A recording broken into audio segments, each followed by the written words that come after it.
Hey guys, good morning.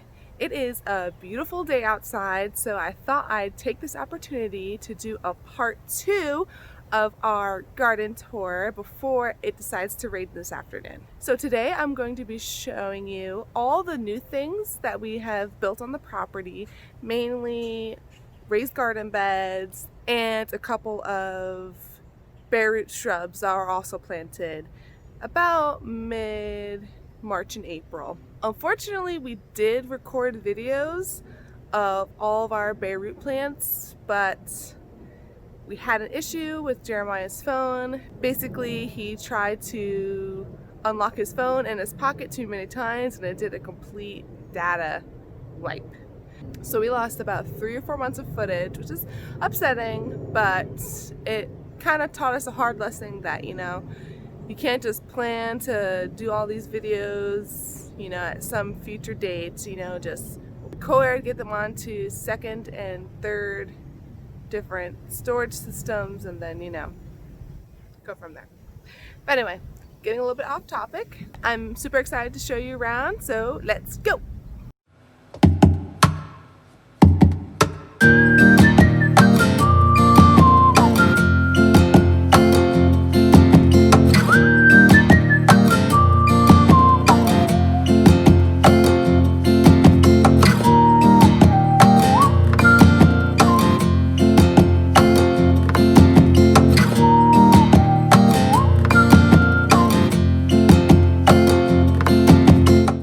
So I also have another disclaimer. Pretty much everything that we've planted in these beds was not our original plan.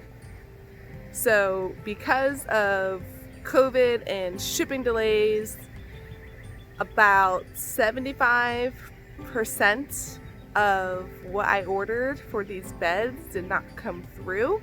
All of these raised beds were originally supposed to be perennial beds. So I really wanted to get a jump start on establishing things like asparagus, rhubarb, strawberries, herbs, you name it.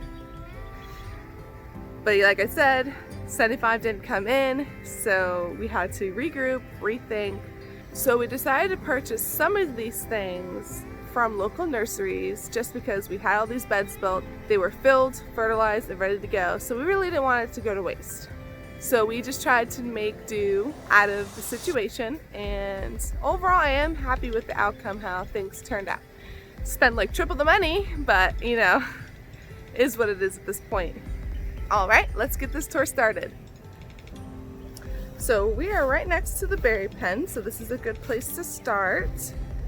And believe it or not, this was kind of like a complete random add-on. We got the top of the pen off free cycle, basically, and then Jeremiah just built the beds below.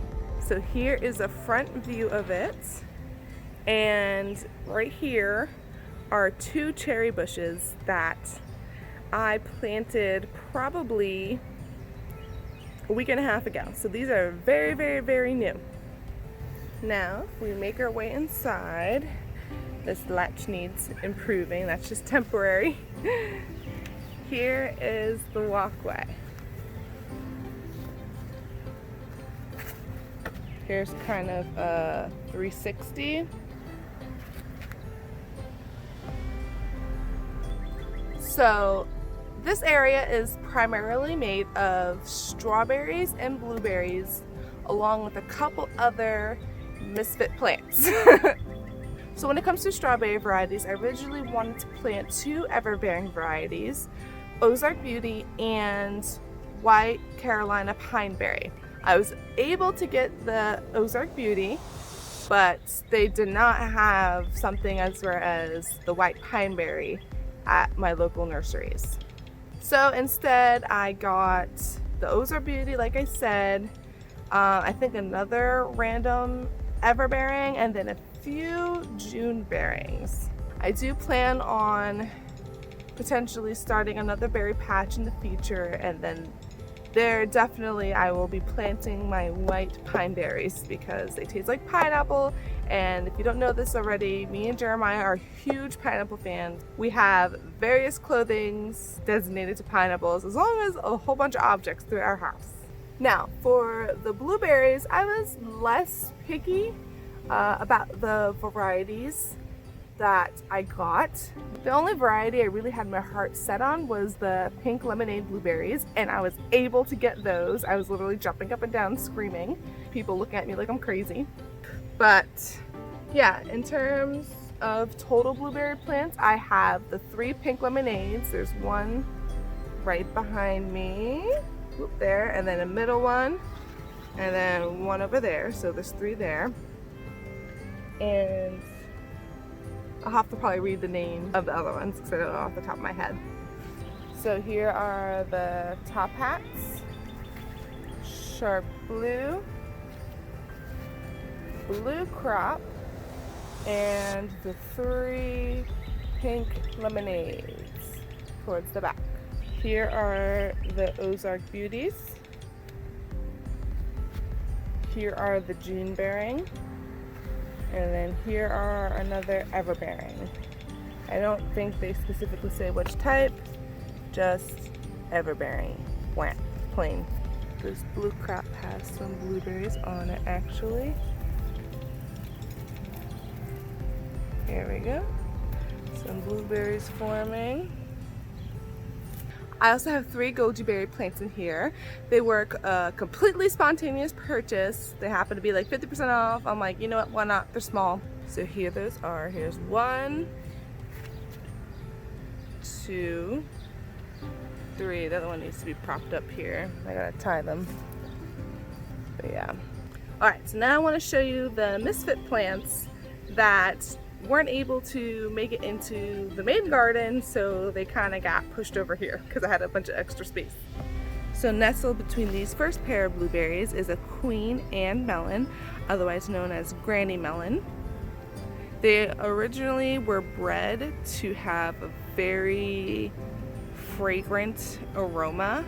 You actually do not eat them. So I'm really excited to experiment and try to get some potpourri or some fragrance oils out of them. And then here is a tiger melon, and I put it over here because if you saw my last video I talked about mystery melons, and this is the only definitive tiger melon I have, so I at least wanted to separate it from the rest for saving seeds. And then here are my Scotch bonnet peppers. So between my pink lemonade blueberries are 2 sets of Kirah melons, and they're located here and here. And then finally, this guy is a little soldier because he lost all his leaves and probably had only 2 about this size and is bouncing back super hard, and you probably won't even know the difference in a couple more weeks. But this is a giant Belgian tomato, and again I can save seeds from this because it's isolated.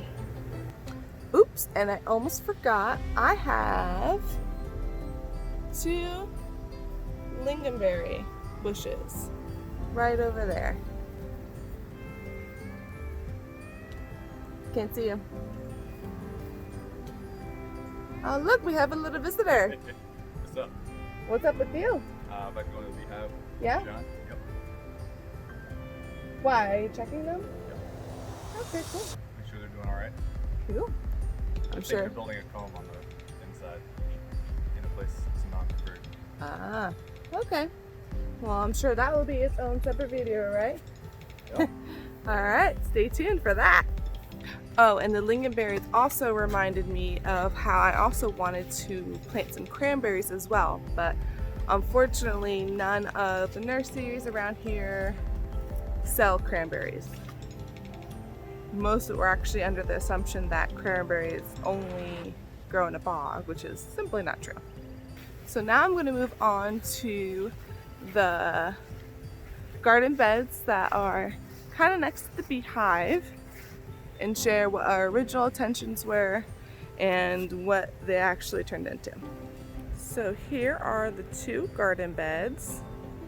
They are 4 by 10, along with a strip over there that was intended to be for raspberries and blackberries. Now, the original plan was for the strawberries and the asparagus to be in that bed.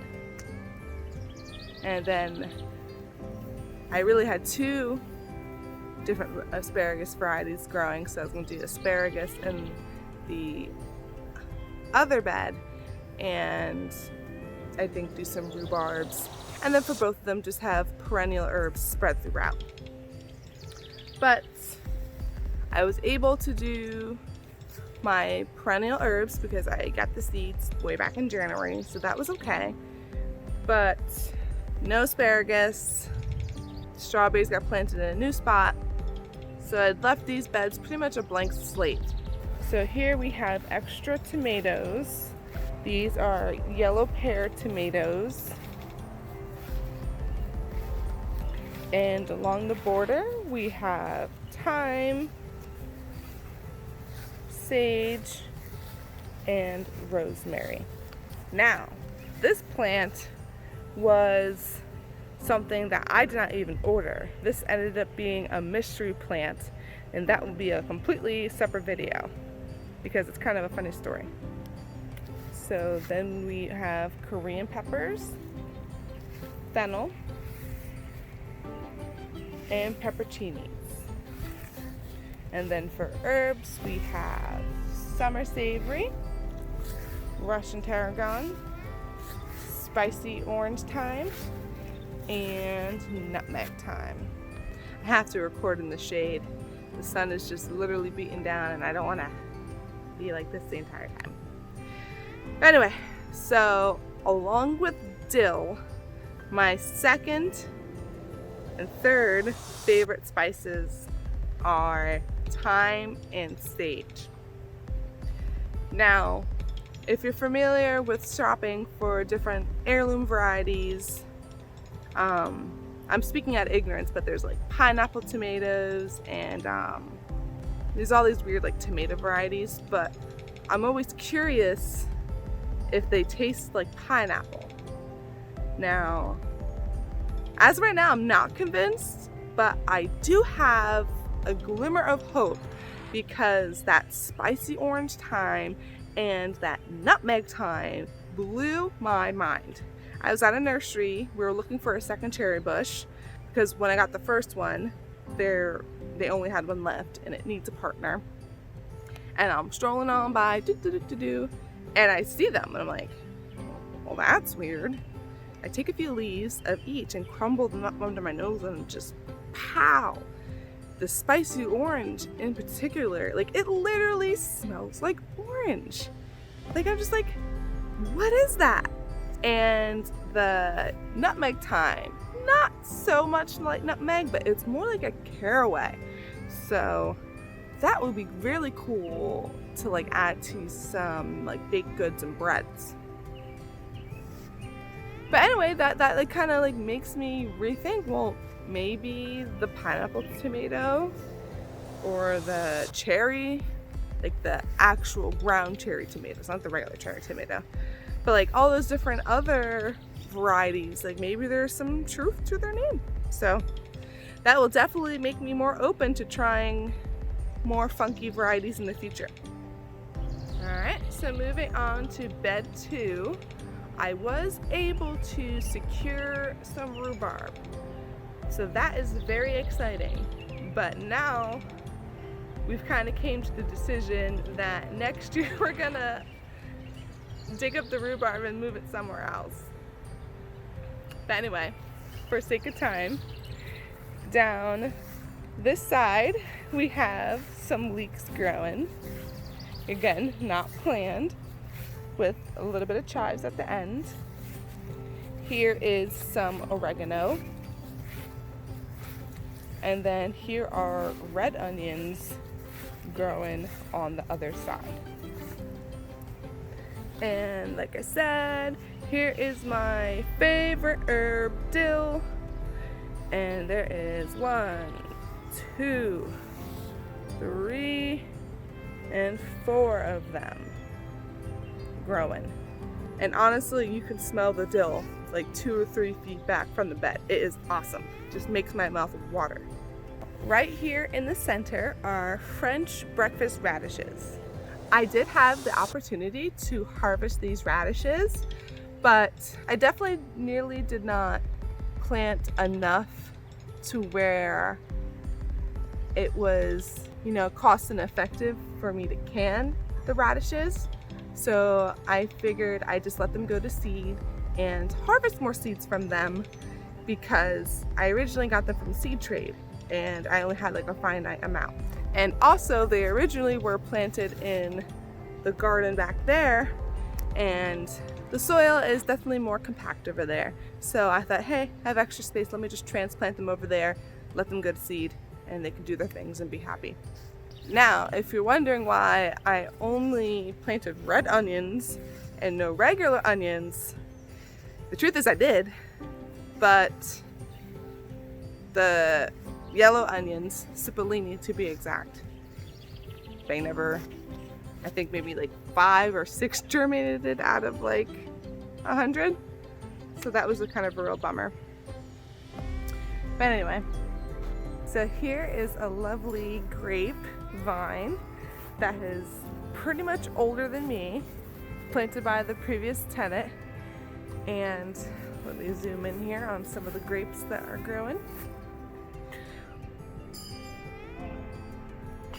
Now these are wine grapes, so they're not the best to eat by themselves, and preferably are processed straight into wine. We'll have to cover these up soon so the birds don't get them. There's also an unused bird nest right in there. For some reason, our birds this year have chosen to nest in our pavilion over there. Here is a horseradish. That was something I originally ordered online, was not able to get, but they had it at a local nursery. I also jumped up and down and did a happy dance. So that concludes what is currently in our raised beds. And right here is the strip of raspberries and blackberries that I was talking about. And these have a story all of their own. Along with, oh my gosh, what's that? An asparagus. But Kirah, I thought you didn't get any asparagusi in the mail. And you're right, I didn't.